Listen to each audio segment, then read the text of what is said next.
আপনারা দেখছেন বাতাপুরা news channel. আজকের ব্রেকিং নিউজে আমি লীলাবালি খবর পাচ্ছেনি আমি এত বড় বুড়া বেটা কিতা করে কিতা না।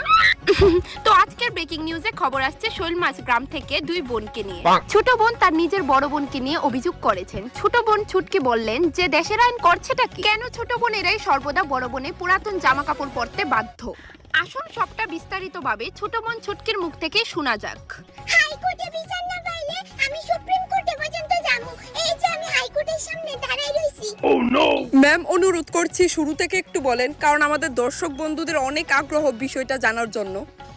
এই পৃথিবীতে যত ছোট বোন আছে আমি তারা সবার পক্ষে থেকে আন্দোলনে নামছি ন্যায় বিচারের লিগা। ম্যাম, সবার কথা ছাড়েন, আপনি শুধু আপনার কথা বলেন। আসলে আমার মা কালী আমারে দিদির কাছে ভিডিওটির পরের পার্ট দেখতে চাইলে এখনই চ্যানেলটি সাবস্ক্রাইব করুন, লাইক কমেন্ট শেয়ার করে অন্যকে দেখার সুযোগ করে দিন।